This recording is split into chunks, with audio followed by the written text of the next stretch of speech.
avalia que foi o que te expôs pro mundo, assim? Pô, caraca, agora, olha, esse cara aqui é hein? Vamos chamar ele para umas palestras? Vamos dar a ele a alcunha de filósofo? O que aconteceu aí nesse meio do caminho? Então, eu trabalhava nesse momento na USP e surgiu a Casa do Saber. E aí, então, eu fui chamado junto com o Leandro, o Pondé, o Franklin, enfim, uma galera para dar aula na Casa do Saber. E a Casa do Saber me expôs para um público que não me conhecia. Pessoas posicionadas nas empresas, em condição de tomar decisões, etc. E da Casa do Saber surgiu o primeiro convite de palestra para o antigo Banco Real. Tá. Né?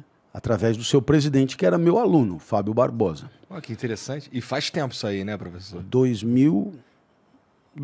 É. É. Banco Real, estamos falando de 22 anos. E aí ele pediu a palestra e na hora ele disse: o tema que eu quero que você desenvolva é a vida que vale a pena ser vivida.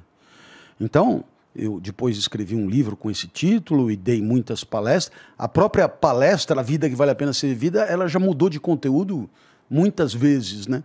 Mas tudo surgiu da palestra. Então, eu sempre me entendi um palestrante que escreve e não um autor que dá palestra. Né?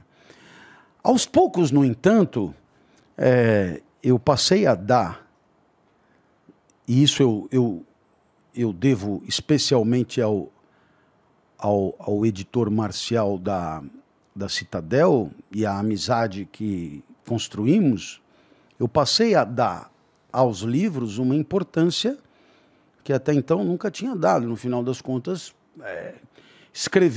o livro servia muito como cartão de visita, sabe? Ao invés de você dar o cartão de visita, você dava um livro, que legal e tal. Porque, bom, a gente não vive numa sociedade particularmente leitora. Não. Né? Mas aí eu comecei a perceber que havia nessa atividade uma satisfação possível e um aperfeiçoamento possível. Mas eu sempre fui muito melhor falando do que escrevendo, sempre, né? Mas eu fui melhorando um pouco a escrita. E o que me convidou a ler mais literatura, né? E aí, então, eu diria que a minha vida foi mudando um pouco em função de uma necessidade de escrever cada vez melhor para poder atender um tipo de receptor que não é tão fã assim de palhaçada, mas é fã de ler mesmo e tal. E pior que tem, né? Então, eu passei a escrever e alguns livros, claro, têm a minha preferência. Eu passei a me sentir cada vez mais livre para escrever, como eu asseguro a todos que não pretendo fazer filosofia, passei a me sentir ainda mais livre para escrever, a ponto de escrever sobre o meu gato, né?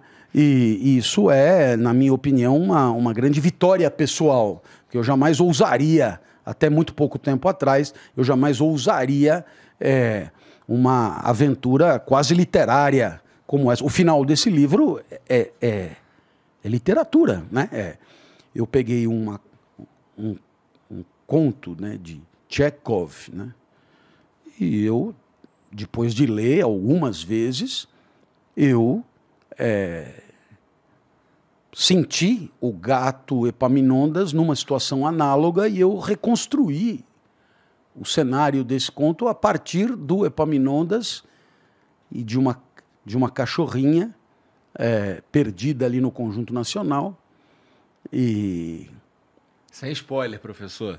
E aí, bom, mas assim, é um momento muito bonito do livro, que me emocionou muito, porque se algum dia eu tive o sonho de ser escritor de verdade, ele se realizou agora. Entendi. Né?